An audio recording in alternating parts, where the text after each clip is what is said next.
when you leave this planet, leave it in a better shape than you found it. Right. And that's kind of how we live our lives. This is a journey. Let me take you on a journey.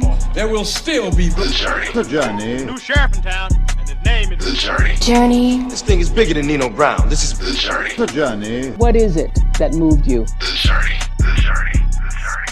The journey. Welcome back to another episode of The Journey. I'm your host, Larry Robinson, and today we have a Memphis icon that you're going to know the name. If nothing else, you've ridden down the street, you've walked in the building, you've driven over the bridge, all of it has his name. But listen, before we go there, we have an amazing quote by the great civil rights activist Angela Davis. And it goes something like this: "I'm no longer accepting the things I cannot change. I am changing the things I cannot accept." And why this quote is important for this gentleman is because he has found a way to be involved in a lot of economic issues that affect Memphis. And so that to me says that he's not accepting things as they are, and he's going to change things. I'm talking about Archie Willis III. Iconic Memphis name, of course, straight out of South Memphis, but high school at White Station. Now check this out. This is where it really gets fun.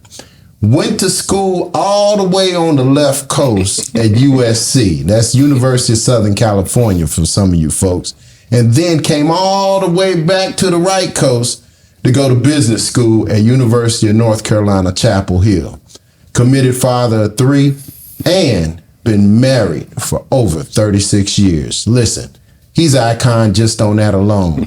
But we're going to talk about a lot of other things. Archie, thank you, my brother. I appreciate you being here. Glad to be here. Glad to be here, Larry. Now, for those that don't know, this brother can throw a party. So listen, when I came to Memphis many years ago, one of my first real introductions to the city itself was through he and his wife, Alicia, and the parties they threw over on South Parkway. Parkway, yeah. And Looney too before that in North Memphis. Oh yeah. Well, see, I came to South Parkway. Okay, South Parkway, yeah. And I was like, wow, this is so cool. So listen, we're gonna get back to that. But first, let me ask you, South Memphis, born and raised.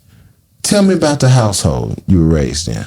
So I grew up on Mississippi Boulevard, which is a major thoroughfare going through the heart of South Memphis. Right. And actually we were the second generation of my family to live there. Okay. So my dad and his family grew up there. With my grandmom. And then my grandmom moved out, and his brother and sister also moved out, and he kept the house. Okay. So we grew up there. It was 5 of us. Wow. I have an older brother and sister and a younger brother and sister. I am literally smack dab in the middle. My sister is 7 years older than me. My oldest sister, my youngest brother is 7 years younger than me. Oh, they sound like they was planning. So I like to tell them they don't necessarily agree that I'm the balance in the family to keep everything going. But we had a great childhood growing up on Mississippi. Stayed there until my early teenage years. My parents got divorced, and then my mom wanted to plant her seeds on her own. Right. So that's when we left South Memphis and moved to Parkway, to the house that you just referenced where you attended the party. Okay. Wow. How different are you from the dreams you had as a child? I would say probably not dramatically different. I think one of my aspirations, and it wasn't necessarily something that I really thought about and said this is what I want to do, but just looking at my environment, was to be a lawyer, like my dad, and potentially be an elected official. Right. Obviously, I went to business school instead of law school. In fact, that's one of my few academic regrets, is not going to law school. Really? Not that I necessarily wanted to be a lawyer, but they had a joint MBA JD program that I could have spent 2 more years, and given the work I'm doing now and have done, it would have been really good to have had that illegal background. But that's water over the dam. I don't worry about that. Right. And then the political side, you may or may not know, I was on the school board for a year, and that wasn't really something I enjoyed doing. Really? I enjoyed trying to make a difference, but it was so hard to make a difference. Right. It's like beating your head against the wall. Right. And I was very, very busy with my 3 kids at the time, young kids, that I just said, I stayed for my, I filled Peggy Harvey's term for a year, and I chose not to run for election. So my political career lasted about 12 months. What decision did you make as a young person that ended up having a lifelong impact on you? I would say going to business school. And it's interesting, when I went to USC, I was going to be a lawyer. Right, so I started taking political science classes, which is, one of the things that people say you take, one of the paths you can take to become a lawyer. Wait a minute, let me stop you there. How did you go from South Memphis and White Station all the way to USC? You didn't go to no HBCUs. You didn't do nothing in the South, nothing in the North, but all the way out west. So there are a couple of factors. Okay. One is totally, I'm almost embarrassed to say it, but I don't like cold weather. I didn't apply to any school any further north than Memphis other than UT Knoxville, and my dad made me apply to UT Knoxville. He said, you got to apply somewhere where you pretty certain you can get in. Right. I applied to schools in Florida, Texas, and California. Okay. Then the other really major reason is I wanted to go somewhere where nobody knew me.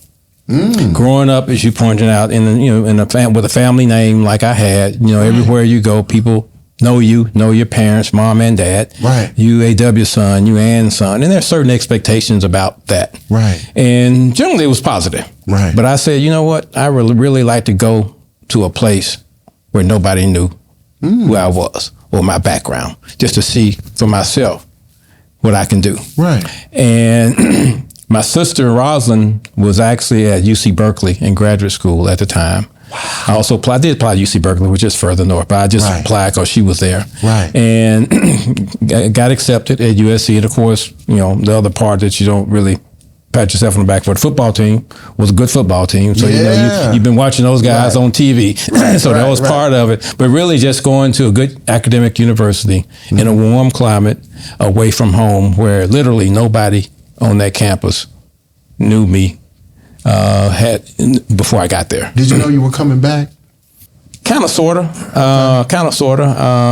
You came back from Los Angeles, La La Land? Actually, I didn't particularly care for Los Angeles when I was there. It is La La Land. Right. And I'm not a La La Land kind of guy. Okay. So it was cool to visit, and even now I go visit, but there's no way I would want to live in Los Angeles. Plus, it's a big city. And then my mom used to tease me because one of the comments I made when I came home for Christmas is, it's so many different kind of people out here. So you growing up in South Memphis, all you know is black and white. Right. You get out to Los Angeles, you're dealing with Asians across the whole continent of Asia, different Chinese, Vietnamese, Japanese, whole 9 yards, and a lot of kids from the Middle East because they were there for the business program and the engineering program. So it's like, for me, that was like, wow, I'm not accustomed to being in an environment with this degree of diversity, which is actually a positive thing. Exactly. But I made the comment, my mom would tease me about that, until she went away and said, you used to joke about not all these different people you were interacting with out in Los Angeles. Quick question, what's your why? What gets you up every morning?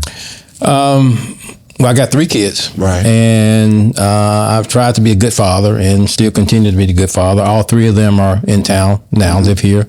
My son moved back last fall, and my 2 girls have been here. One of them is contemplating a move.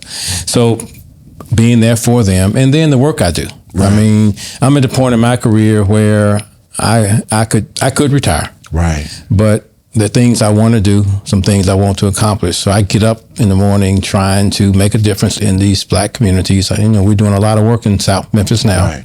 We're doing some work in North Memphis, which is a new kind of area for me. Right. We're doing work in Fraser. Right. So getting up knowing that we're trying to provide, particularly in the area of housing, affordable housing and community development, better opportunity, more opportunities, better opportunities, a better environment for our people. Okay. To live in and hopefully thrive in is really what motivates me to do what I do.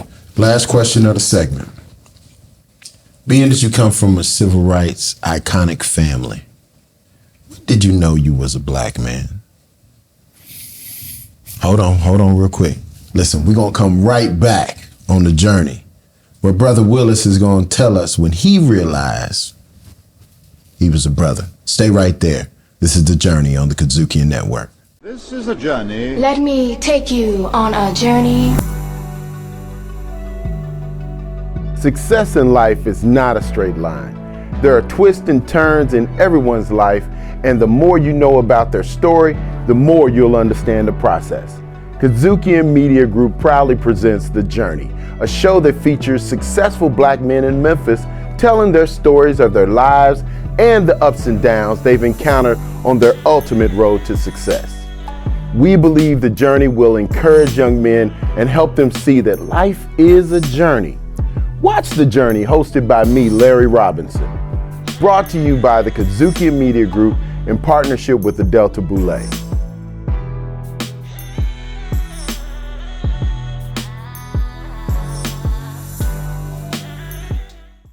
Welcome back to The Journey. I'm your host, Larry Robinson, and today we have Brother Archie Willis III. Now, you may know Archie and you may know the Willis name, but I want to kind of bring it all to you. It's A.W. Willis III. So let's talk about A.W. Willis on this segment. But first, I got to ask him another question. What's your superpower? What's that thing that you do better than anybody you've ever met? The work that I do in terms of figuring out how to get projects created, developed, and financed in markets like South Memphis, North Memphis, that historically did not have the opportunity to get resources. I can do that pretty much better than most people. And I'm not gonna say everybody, but that's what I do. That's what drives you. That's what drives me. And frankly, you know, I worked with my dad for a while, and then when he passed, I actually ended up at Morgan Keegan and spent 9 years as an investment banker. And that's when one of the things that I realized about capital. I said, you know, this institution is generating ways for people to get capital and providing capital to certain kinds of projects. None of it's going to our community. So what can I do? Knowing that I know how to do it. I've also had relationships. I met people, you know, throughout the region that are involved in this process. What can I do to try to get capital into black communities, low-income black communities in the hood in Memphis, Tennessee? Wow. So before we broke, I asked you, when did you realize you were a black man?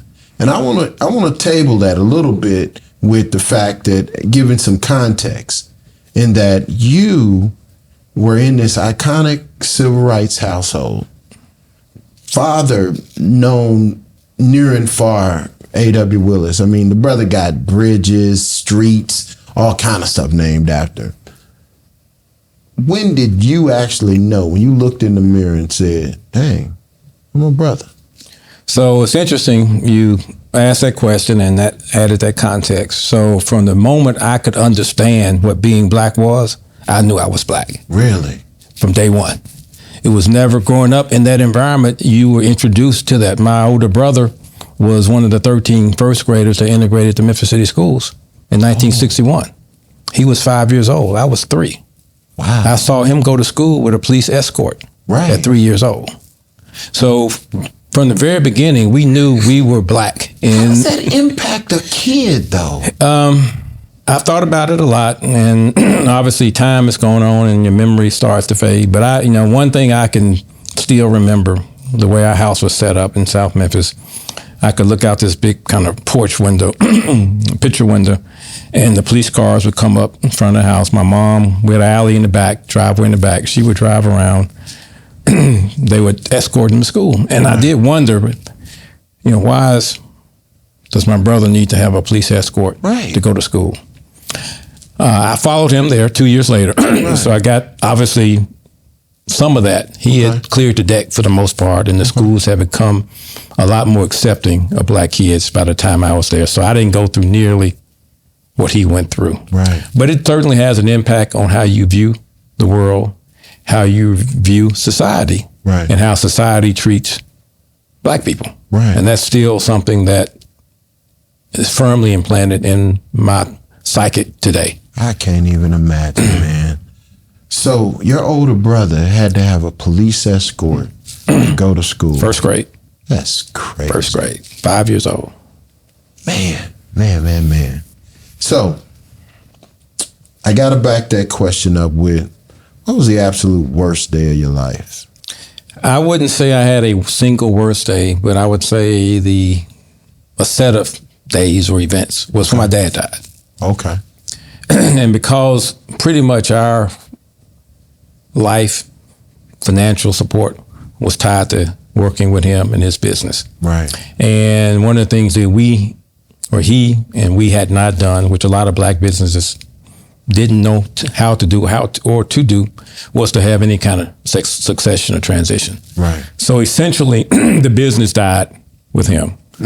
So I go from doing what I was doing to trying to figure out what I'm going to do and how I'm going to survive. And I floundered for a year or so as I went through that transition. Right. My sister Rosalyn, whom you know, she was one of the first black female general contractors in Tennessee. Right. She worked with us. Okay. She ended up going to Los Angeles because her husband at the time lived out there, and they had a commuter marriage, and she left. Alicia was pregnant with my second daughter. Right. So what am I going to do?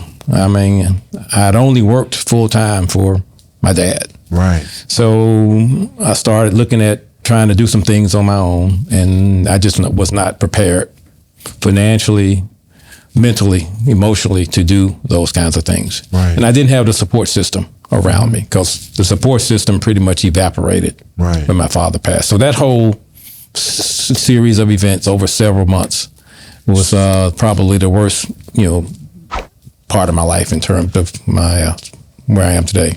When your dad left the house, how did that impact you? The truth of the matter is I don't have a lot of good memories about that, good or bad. Okay. I do remember there being some argument in the house, so you kind of go through that. And I remember them telling us they were getting divorced. The good news is that my dad stayed obviously a part of our lives. Right. It was just that he and my mom were going separate ways. I think the biggest thing it left in me was the fact that I was going to be a devoted husband.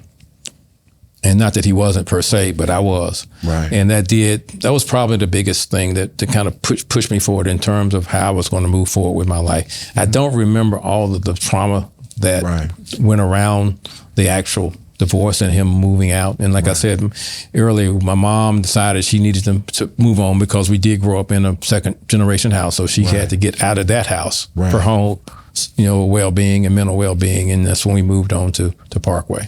What do you remember about your mom in the aftermath? What did you admire about it? Her determination to be a strong, black, independent woman. Okay.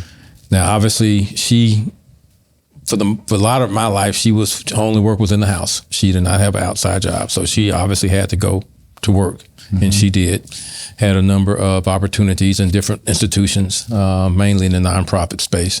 But the fact that she was determined to make her way and determined to keep us intact, and for us not to really have kind of that fallout. And as I said earlier, part of why I probably don't remember a lot is she probably did a very good job of kind of protecting us from that. So we went on and lived our lives with my mom, and because my dad was still, around and involved. He moved to D.C., but he still was working here, so we would see him when he was in town and interacted with him. But she was just, she was going. I remember in one of my speeches at one of the groundbreakings, we had ribbon cuttings for one of our projects. I said to her, she's the only person in my life that's been in my corner all my life. Wow. Unconditionally. Wow. That's beautiful. We're going to move on. Tell me about your family. What's it like having 3 successful kids? Well, 2 of them are working for me now. Oh, really? Yes. Wow. My oldest daughter started with me in 2018. She was working for Allsac. So I convinced her to come on board. And it's working out fine. She's learned a lot. She's done a very good job. She's doing a very good job.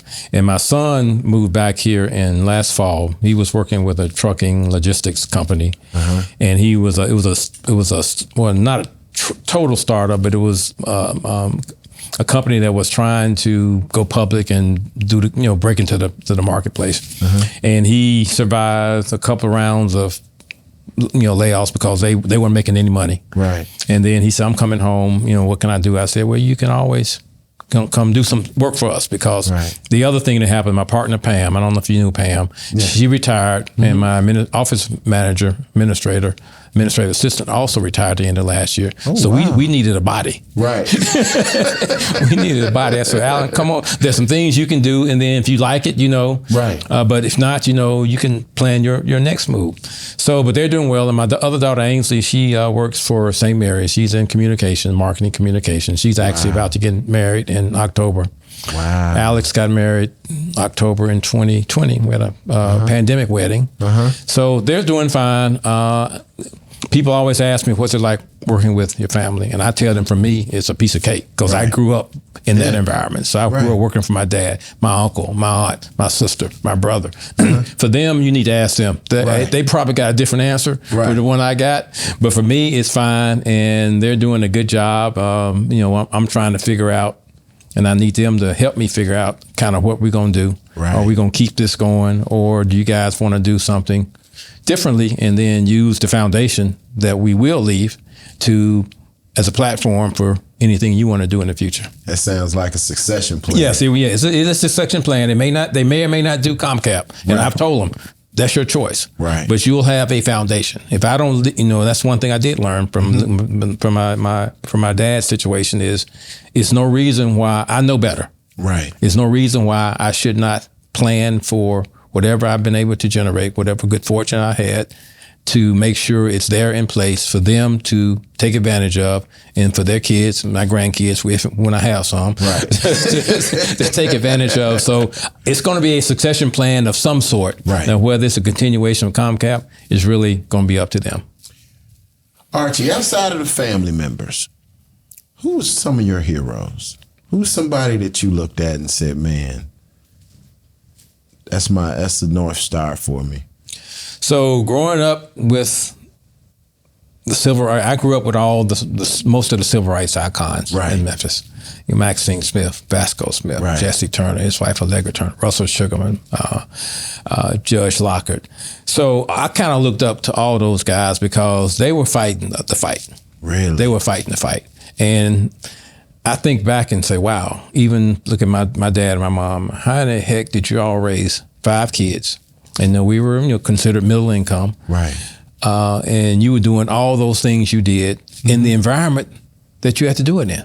Right. I can't imagine trying to deal with the social inequities and social injustice of the time and still raise 5 kids that turned out generally pretty well. Right. Absolutely. So that group of people were always there around me. And it's funny now because one of my projects, I'll mention my museum project, which you may or may not know about it. But I'm the generation now where that generation, my contemporaries, we're all in our 60s now. Right. And there's a whole lot of history there and a whole lot of camaraderie that we don't see each other all the time, but when we do see each other, it's still a close-knitness. I saw Tarek Sugarman Saturday. And we don't hang out a lot, but it's my stepbrother, and we communicate and we stay in touch with each other. We see each other. It's like pick up wherever it was, and we start. We just don't hang out a lot socially because we just got different social lives. Right. But he's always. I know I can call on Tarek. In fact, I texted him. I said my daughter wants to marry them. He said, "Be happy to marry your daughter." Oh wow! So that whole upbringing of people that I was surrounded with from the civil rights movement, and my pastor, Reverend James Lawson, who left Memphis many years ago, but he was the pastor of Centenary United Methodist Church, one of Dr. King's disciples. I still kind of look up to him because he's still at 90 plus years old fighting the fight. Right. It's like, that's incredible for you to even, number one, you got the mental faculties and the physical stamina to even want to keep doing what you're doing because you know it needs to be done. Right. And you are still in a position to have a lot of influence on what's happening in this country. What's the biggest challenge of you having that name? You know, that you can't ride down the street and it's A.W. Willis. You know, A.W. Willis, A.W. Willis. I wouldn't necessarily call it a challenge, but people have their own perceptions about what that means. Okay. And sometimes they're totally off base, and sometimes they're kind of in the ballpark. We embrace the fact that we are part of the Willis family. Right. We don't put it out there from the perspective of it being anything greater than what it was. You know, my dad did what he did. My mom was very active too, and she doesn't always get the same kind of credit because she wasn't in the limelight, but she did a whole lot of stuff behind the scenes. Okay. In the sorority, she was a Delta in the sorority at my church, all those kinds of things. And she was Miss Volunteer. She was always doing stuff to help make the community better in her own way. So that legacy is still there, and we embrace it. In fact, when I go to church and I'll see people and they say, gosh, I was thinking about your mom. And my mom's died in 2010. And they still hear that. And people when I saw Tarek, it was at a little social function my brother had, and three people said, you look more and more like your dad. Wow. And I said, well, that's because I'm getting older and you remembering the older version of my dad, and I probably do. Right. But just that legacy is still there. Again, we embrace it, and we don't try to make it any more than what it is. It is what it is. He did what he did. Right. We want to continue to do what we can do to have an impact. And, you know, the thing that he always told all of us, when you leave this planet, leave it in a better shape than you found it. Right. And that's kind of how we live our lives. So I'm still trying to do the things I do based on that, and to still have a positive impact wherever I can. You go back to today, you go back to that house in South Memphis. You see a little kid sitting at the table, eating a bowl of cereal, and you realize it's little Archie Willis III. What would you say to that kid today? I would probably tell him two things. And one of them is what I've told my kids their entire lives is every decision you make, literally, every decision you make has consequences. Some of the consequences are inconsequential. Some are significant, and some are life-changing. And at that age, you don't know which it's going to be. Right. So it's hard to process because we didn't process a lot of that when we were kids. But think about that. Every decision you make has consequences. The other thing I would say is don't let other people, don't let your environment, don't let your circumstances define who you are and what you can be. Right. Part of my museum project is really to preserve and display the history of South Memphis. Because these kids now that are out here doing the kinds of things that they're doing that we complain about, particularly on the criminal side, it's like you guys grew up in the same environment that some of the greatest leaders of this city and this country grew up in. Right. They managed to figure out how to move on and have a positive impact. You can do the same thing, but they don't know that. They don't know the story of Ben Hooks, Odell Horton. We need to tell that story. Okay. And so some kid will hopefully get inspired, or the story of A.W. Willis.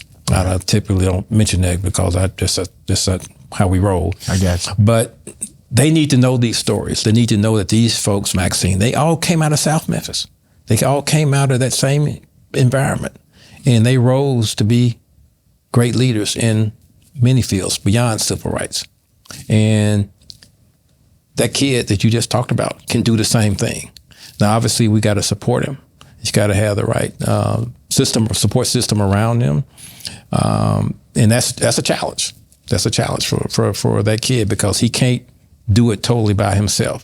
So that support system I mentioned to you early on was there for us, although we had a lot of advantages that a lot of kids didn't have, but you still had that support system that propelled you to try to do things that would make a difference and would have a positive impact on other people's lives. So tell the kid, don't let other people to tell you what you can't do, but you got to, make up in your own mind that you can be what you want to be. And you also got to seek out your own role models and mentors because there are people throughout the community, and you had a lot of them on your show, that will be willing to help these kids they aren't necessarily out there doing it on a day-to-day basis, because that's not what they do. I'm one of them. I'm not out in the community, but I'm there when I encounter kids and talk to them. I'm there to help them and try to talk with them as much as I can. Right. So it always helps when they reach out and say, I want to do this, or I want to do that. Do you know anybody that can help me with this?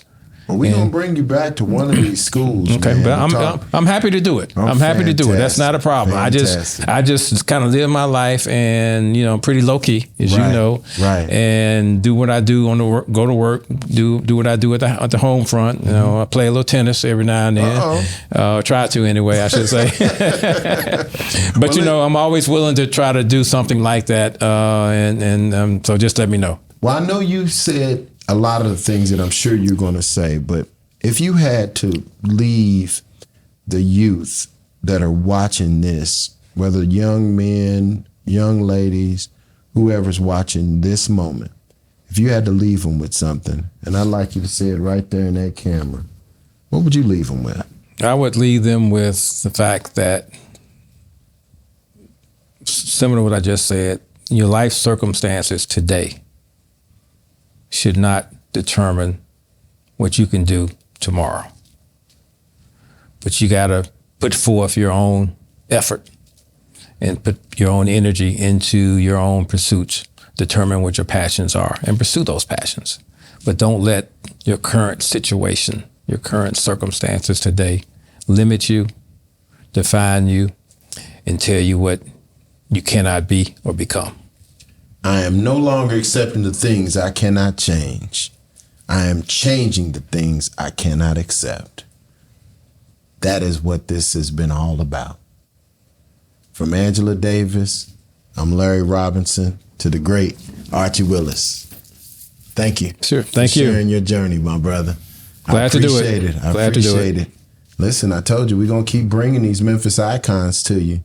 As long as you come back, we will be here. Listen, till the next time, I'm Larry Robinson. Peace.